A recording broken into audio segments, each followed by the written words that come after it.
The room went quiet before it went loud. Not the kind of quiet people notice. The kind that happens inside your chest when something important breaks and doesn't bother making a sound. She pressed the badge into my palm with 2 fingers. Like she didn't want to catch whatever I had. White card, black ink, block letters, Housekeeper. Her smile was polished, practiced, the kind that had won committees and ruined reputations. My wife laughed a clean, ringing laugh. Food's for family, she said, nodding toward the table. Staff eats later. There was no chair with my name on it. There was no name for me at all. 370 guests watched without watching. Crystal chandeliers, linen the color of bone, men in tailored black, women in gowns that whispered when they moved. Cameras, hovering like insects. I slipped my wedding ring off, slow, careful, set it on the empty play setting in front of everyone. That was the hook. That was the line. The estate smelled like money and fresh flowers trying too hard. Valet lights cut the dusk into clean white slices. Waiters moved like choreography. Everything was controlled. Everything was owned, including me, or so they thought. I stood near the wall while the family took their seats. My wife, still my wife then, never looked back. Her mother sat at the head, regal, satisfied. A man with a microphone thanked donors. Applause rolled like polite thunder. I catalogued faces, old friends who'd stopped calling, partners who smiled too wide, people who had eaten at my table and now pretended not to see me standing. The music swelled, plates arrived, silver domes lifted. I swallowed nothing. The insult wasn't loud. It didn't need to be. It was designed, surgical, public enough to humiliate, private enough to deny. Someone brushed past me and whispered, "Rough night." Another smiled with pity. I nodded. I played my role. Good staff always does. Inside I filed it away. Every detail, every witness. This wasn't about a badge. It was about permission. About how easily they decided I was furniture. I felt something click, a clean internal sound, like a lock finding its place. That's when the marriage ended. Not with shouting, not with tears, with clarity. I left early, quiet. No scene, no drama. I thanked the valet. I drove home in a calm I didn't recognize. Anger is loud. Resolve is silent.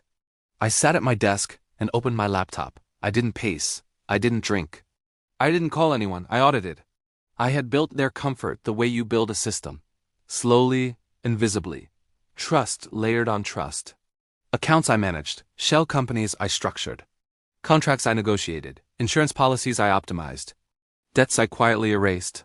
Thought I was background. The help. The man who handled things. They forgot what handled meant. I didn't need revenge. I needed correction. The first move was invisible.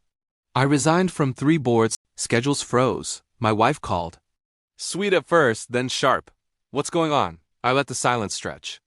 I wanted her to remember how it felt. I'm not family, I said. Remember? Click. Day 3. I spoke to the press. Not directly. Through filings, through numbers, through absence. Rumors don't need words.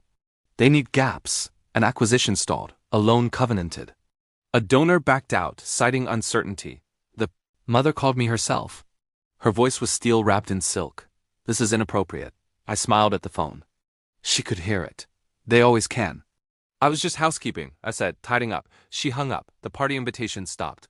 Then the call started again. My wife showed up at the apartment. She'd changed outfits twice before knocking. She always did that when she wanted control. She looked smaller, without the crowd. We can talk, she said privately. I gestured to the empty room. We are. She reached for my hand and stopped when she saw it bare. Don't do this, she whispered. I thought of the badge, the table, the chair that wasn't there. I didn't, I said. You did. By the end of the week, the estate was for sale quietly, urgently. The bank wanted meetings, partners wanted assurances. The mother wanted absolution. I offered none. Instead, I sent a single email, one attachment, a timeline, clean, precise, showing who held what because of me. No threats, no insults, just reality. The final confrontation happened where the insult began.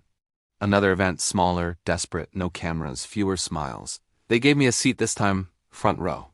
The mother approached me like a general negotiating surrender. My wife stood behind her, pale. We made a mistake, the mother said. I nodded. You did? She swallowed. What do you want? I thought about that.